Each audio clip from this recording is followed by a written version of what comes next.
Lead from any chair is another one of our favorites. That you don't have to be a director of something or in the C-suite or a full professor. It's not the title. It's not the chair you're sitting in. It's where you start, that anyone can lead from any chair.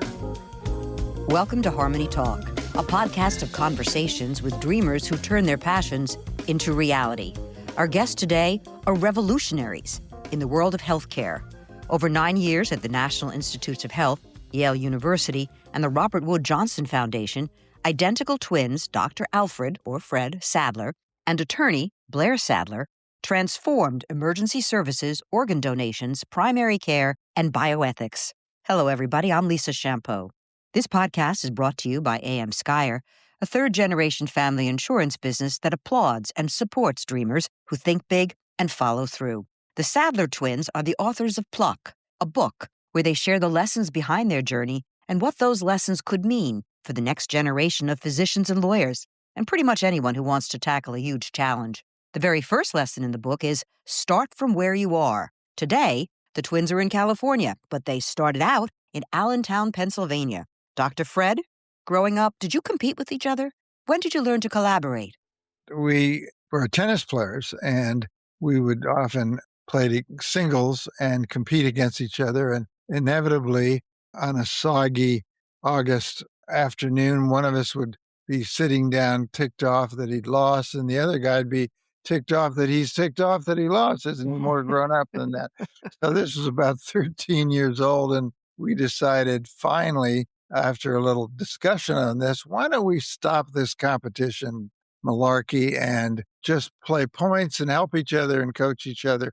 And that became our underpinning of our relationship, where we could have competed later in squash, another rackets game, or just in life in general. Not saying that we didn't ever compete, but it cut it down to more of a collaborative brotherly relationship than who's better today. Attorney Blair? Just to build on that, we had a lot of conversations informally about issues we were each studying independently and places where the legal approach to something and the medical approach to something might converge or diverge. And we thought, wouldn't it be fun in terms of Fred's talk about collaboration if we did something together? And we thought about the Good Samaritan problem that everyone knows about, of stopping at a roadside accident. And Fred was doing a rotation at Mass General where each of the students had to do a presentation or grand rounds. Usually they were very medical or scientific. And he asked the general surgery, I'd like to do this with my brother who's a lawyer. And he said, sure. So I flew up to Boston and we gave this hour presentation, which we'd really done the research in preparation and found that the laws were all over the place, the state laws. Some places granted immunity to doctors or doctors and nurses if they stopped to encourage them. But what are the ethical issues if they actually cause more harm? And how about encouraging all people to stop? And we realized that something at first blush that was really simple was a lot more complicated. And at the end of it, we talked to Dr. Russell, this esteemed chairman of the department who was running it. And he said, that was one of the best presentations we've ever had.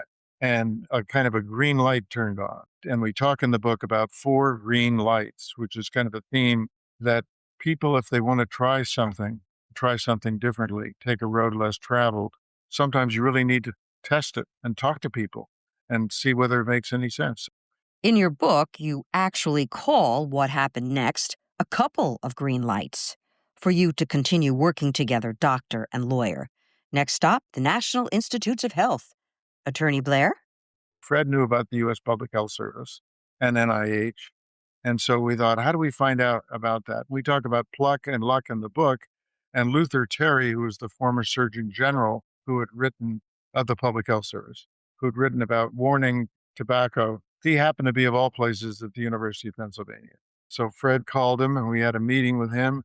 And he said, this is a great idea. I wish I'd had this team when I was fighting the cancer lobby. Here's the name and number of the current NIH director and the current Surgeon General.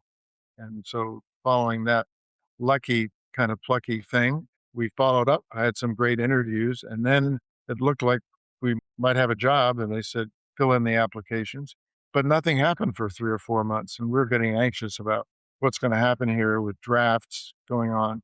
So I drove down to NIH from Philadelphia one morning to Bethesda and waited to talk to one of the associate directors who we'd met with. And when about 10 after 4 in the afternoon, he had an opening. He remembered, he said, "Oh, I remember you guys. You haven't heard anything from us? Let me do some checking."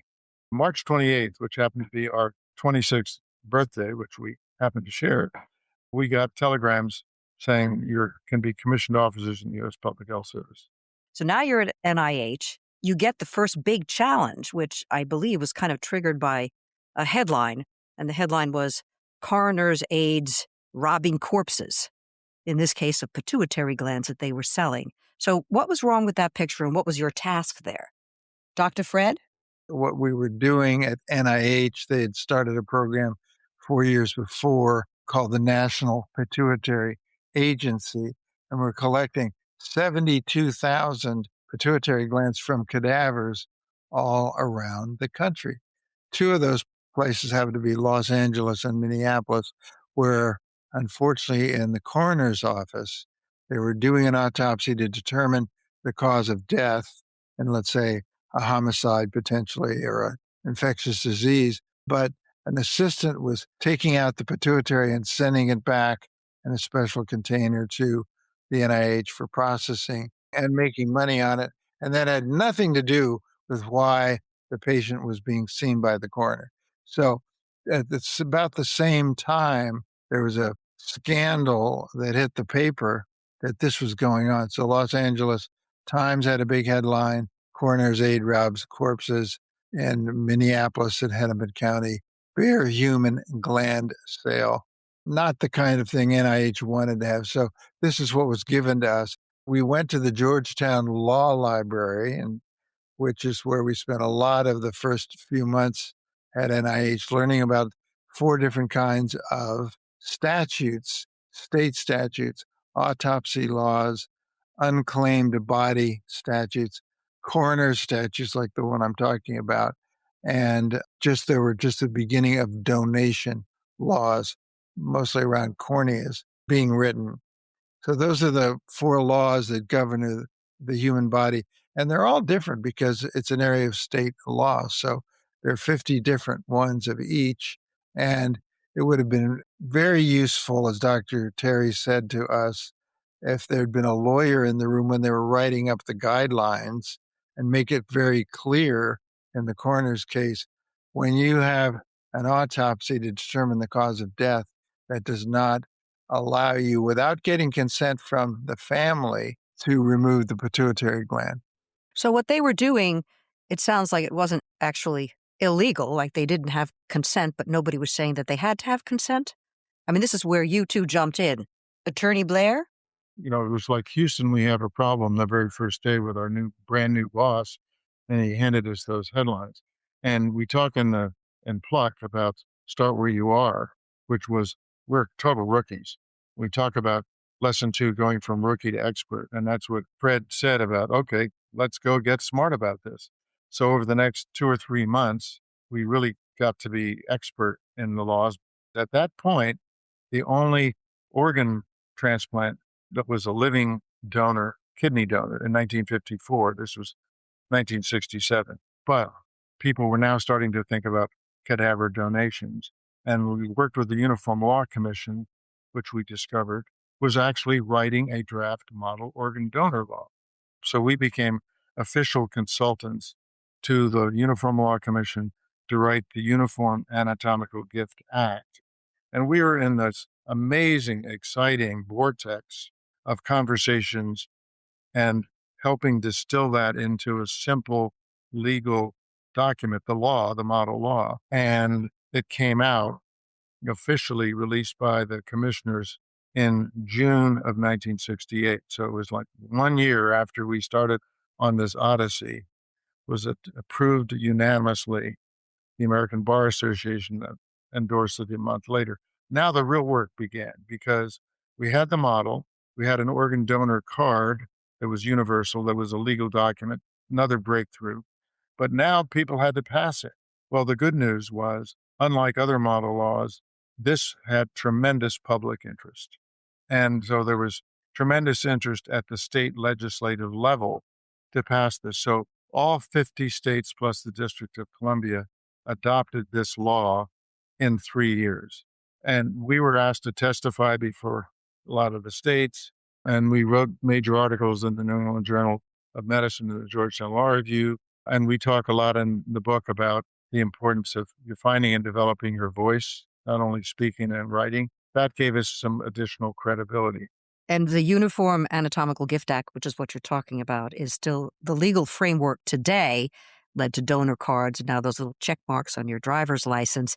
So it meant that your consent to be an organ donor was legal and binding.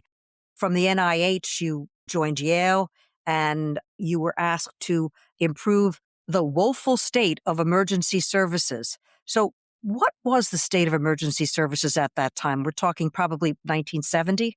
Please continue, Attorney Blair. You would not believe that in America in 1970, there was no 911. There were no paramedics. There were no trauma centers. There was no radio communication between an ambulance and an emergency room. Where we were really lucky was the chairman of surgery at Yale, who Fred knew from previously from medical school. Jack Cole, his name was a visionary guy who had already decided this was a woeful state of affairs and had gotten a $2 million grant from the Commonwealth Fund to study the pre-hospital system care. But he was looking for someone to run Yale trauma program, brand new program, and talked to Fred about it. Fred called me and said, I think this could be our next opportunity after NIH. And we had an interview with him over cold scrambled eggs. We still kid about it because it went on and on for so long, and hired us and landed on the windowsill. And very much like the transplant story, starting as rookies, complete rookies. Fred wasn't an emergency room physician. I didn't know anything about it. And we found out, guess what? There were pioneers around the country, Adams Cowley in Baltimore, David Boyd in Illinois, Gene Nagel in Florida, who were pushing the envelope saying, this is crazy. And the other drumbeat here that's really important is this was the heart of the Vietnam War. And Army medics with no training were getting this tremendous training in trauma care. Trauma systems did exist, and we were saving young men severely wounded on the battlefield every day, but that wasn't happening at home. And even worse, when those young men, was all pretty much all men then, but women today, thank goodness, would come home to get a job at New Haven Hospital or wherever, they didn't have a credential. They weren't a nurse. They weren't a doctor. And the best they could do was be an orderly. So there were these three pioneering programs. So you had this potential workforce. Yeah. Yeah. And that's the whole PA story. But bottom line is people were waking up to this big study, the National Academy of Sciences, that said trauma, the neglected disease of modern society. Well, that's quite a headline for an auspicious organization, but it was true. Trauma was the leading cause of death in America between the ages of 1 and 44. So this was not a rare issue. This was happening in rural America, urban America, throughout the country. Absolutely. You set the stage in your book so well. I mean, you even said that if you were in an accident in 1970 and you had to call an ambulance, there was no 911. In Kansas City, they had, I think it said 45 different phone numbers for ambulance service. You could call one and they'd say, sorry, you're over the border. So what you brought together was really revolutionary. Well, that's very kind. I think we were lucky to be at Yale and have the resources of this grant. So it was our full-time job. And with the School of Public Health, Professor Sam Webb, Fred also had an appointment in the School of Public Health. We had 9 MPH students, and this was their thesis. Think of Connecticut as a laboratory. It was sort of the perfect size. 32 hospitals, several hundred hospitals, ambulances rather. And they could go out and look at every hospital and ambulance with a microscope and could come back with this detailed data that showed how ill prepared they were. And armed with that, which we distilled to a 52-page report to the governor, report was called the Blueprint for Change. And during that time, and we write about this in Pluck, about finding stakeholders and not doing it ourselves. And so we convened, just because no one else was doing it, a monthly meetings of the head of the fire chiefs and the funeral homes again, but the ambulance companies, the hospital emergency departments, the hospital association, the medical society. And we started meeting every month. People got to know each other and said, yeah, let's come up with a statewide plan. So we had a lot of, wind behind our wings here when we came out with this report. And then that took us to the Robert Wood Johnson Foundation, which was just starting as a major philanthropy. It was now the second largest in the world. And we took another flyer and joined this exciting new organization. And one of their themes was, how do we improve access to care? Improving access to care. Well, my goodness, 911 and getting access to emergency care was about as important. And so by the serendipity of that, I remember in a meeting said, well, my brother and I have been just finishing 3 years of work on, I think could be our first national program.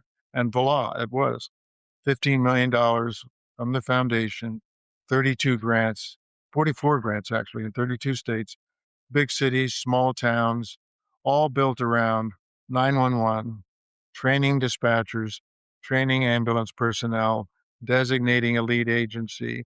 And that helped accelerate the growth of emergency care and trauma care from a wasteland, as we called it at the time, to the center of, jewel in the crown.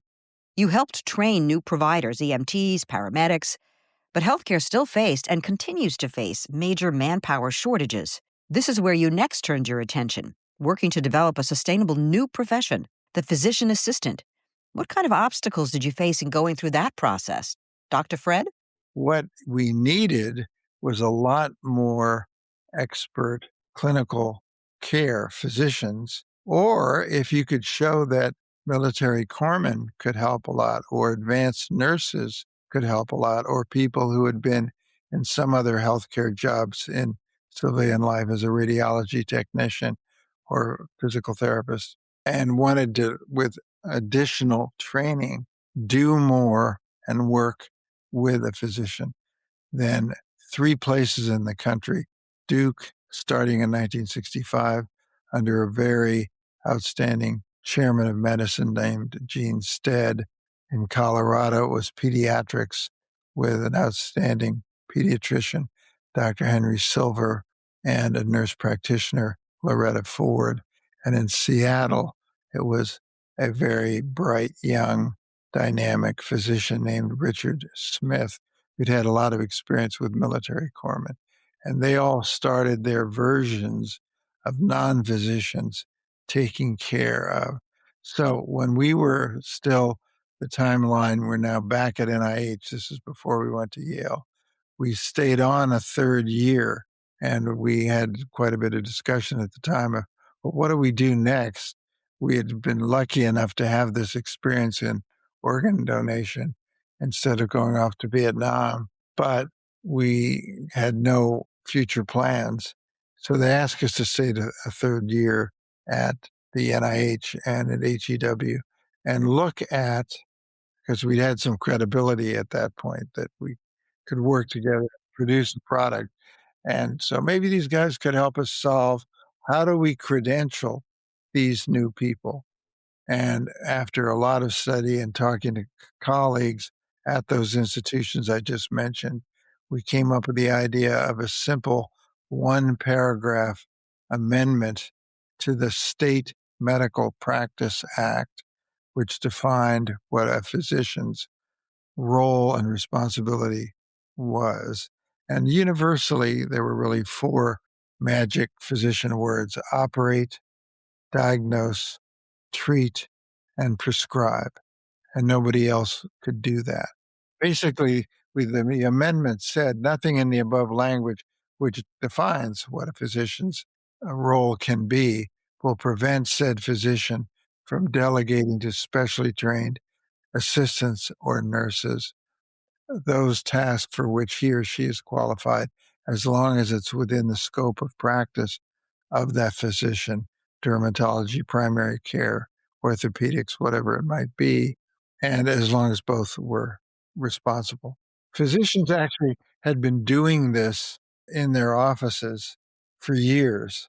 It's just that it wasn't broadcast. Some very bright person who had worked in their office, maybe in the front office, or had been a nurse's aide somewhere, they would say, Lisa, how would you like to do more, and get paid twice as much? So that had been happening. And then there were remarkable leaders like the Frontier Nursing Service in Kentucky, where it was all women worried primarily about women's health and rural care, which is a big problem then, still a big problem. How do you get care? And so the number of babies that were delivered by nurses without a physician being around was remarkable. And it's called the Frontier Nursing Service.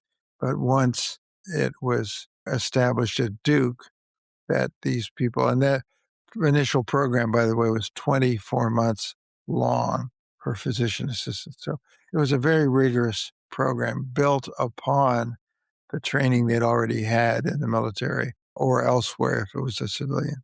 So you helped bring that into the light and to certify and license these new providers. Yeah, so we came along and had a chance. The timing was that this was 69, wrote a 100-page paper for this Assistant Secretary of Health. Dr. Roger Egerberg was the man who saw this. There's no way we're going to build enough new medical schools, expand the size. And because of the length of physician training, there were people covered under Medicare and Medicaid who needed care right away. So we needed people yesterday. And so some of the people that could be trained within 2 years instead of 8 or 10 years would be these physician assistants. So they ask us to focus on the legal. Well, what was fortunate, because we'd had this experience of, if you have a good model, as we did with the Uniform Anatomical Gift Act, but we didn't have time to take it through the commissioners, which is usually a 3-year process. But there's something called the Federation of State Medical Boards, which is a national organization of the executives and their presidents of each of the medical boards across the country. So as some new problem would come up, they could meet. And when this issue came up, it also had the backing of the National Board of Medical Examiners, who examined physicians, and they took on the role of examining physician assistants. First time that this doctor group, started in 1915, had ever examined non-physicians before.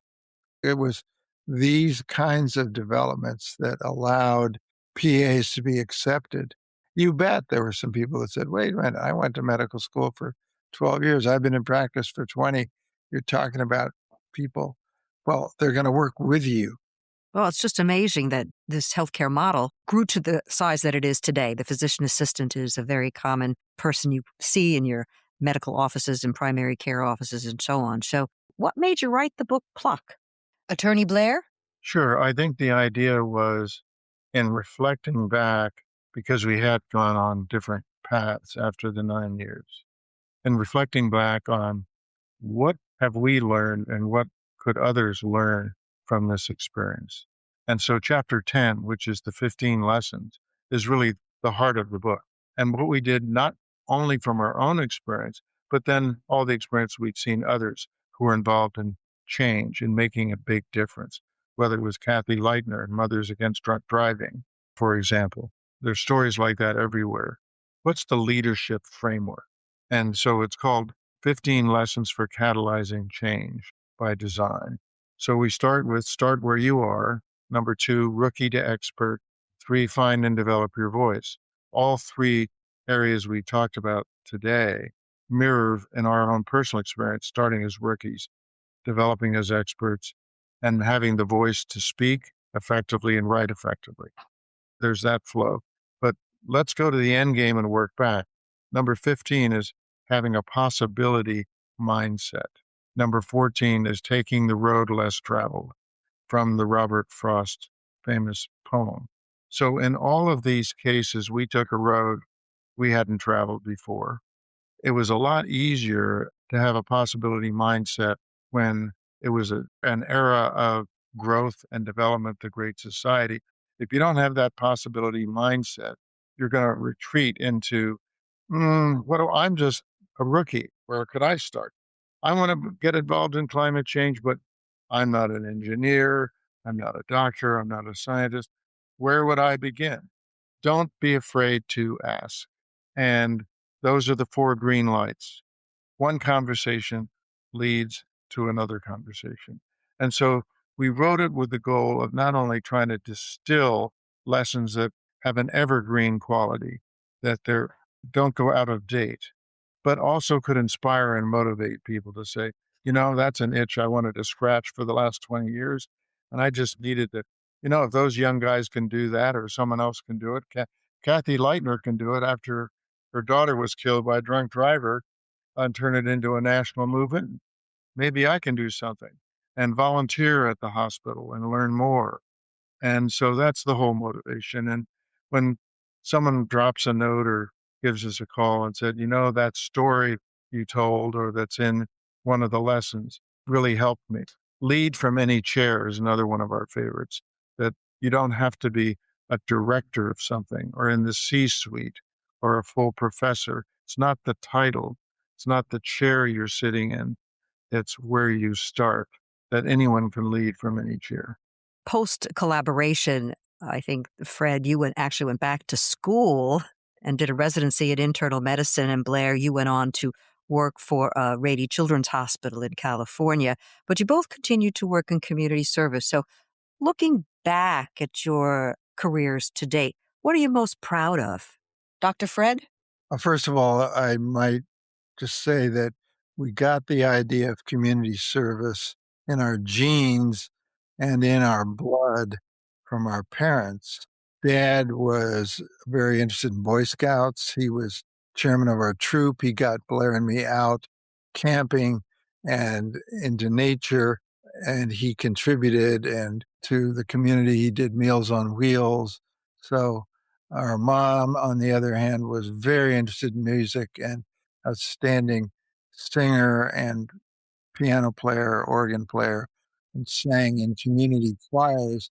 But she also helped. There's a society called the Benjamin Rush Society in our town, named after one of the first physicians in the country, Benjamin Rush from Philadelphia. They were handling the problem, which was not as openly discussed, of, quote, unwed mothers. So she volunteered to do that, and then in her later years became a clinical psychologist. So we grew up with You Helped Out. And then at that time, there was Kennedy's famous call to ask, what you can do, not what your country can do for you. But there was a sense that Kennedy, when he was president, had the Peace Corps, for example, that he got started. And there was an urban city corps of volunteers. So it was something that most people did who had the opportunity to work in some area. It was a kind of a can-do area. So we didn't feel like we were too particularly unique. The number of times that people said to each of us, "You ought to write a book." Well, we'd written a number of books, academically on PAs and emergency medicine, and a lot of articles. But this was more of what has been described as a teaching memoir. It really focused on but these are not autobiographies, but there is autobiographical, material around these issues. And what makes it, I think, different from a lot of other people in public health or in academics is that we had in all of these areas, and then have continued to do that in our own lives professionally, we studied an area and became experts, but then we went out and got change made by setting up committees, by getting laws written, by getting groups formed, by getting people to work together. And so 5 years later, something had happened. there were now EMTs in Connecticut, whereas there hadn't been before, for example. 6,000 we trained in 6 years. Pluck, the word, as we were wrapping this book up, if the subtitle of the book, Lisa, if you hold it up one more time, it says Lessons Learned for Improving Healthcare and the World. But it's a mouthful to have as the title of a book. So we were instructed by everybody, you need a catchy title. And with an editor, we came up with Pluck, which is really a colloquialism for courage. And, you people say, he or she has a lot of pluck. I think Clint Eastwood in one of his movies said, well, do you feel plucky? And that means having courage. And the reason we put the brackets around the P is the last 4 letters of pluck are luck. And the other point we wanted to make, where the title really works, Cluck, you need to have courage. You have to be able to pick up the phone and call the former Surgeon General, Luther Terry, even though you're only an intern. You can't just think about, wouldn't that be nice? Or could somebody else do it? You have to do it. It's amazing how, as we did, as a result of walking into his office that day in 1966 and being embraced by this wonderful man who had fought the tobacco industry for 20 years to cut back on the use of cigarettes. So we got really lucky as a result of that one visit in terms of entree to these wonderful people. Well, thank you so much, gentlemen. It was really a pleasure speaking with you and taking that journey again. Really appreciate it. And again, to our listening audience, Pluck is available out there on the web. And I'm Lisa Champeau, your host. This podcast has been brought to you by AM Skyer, a third-generation family insurance business that promotes dreamers and doers from all walks of life.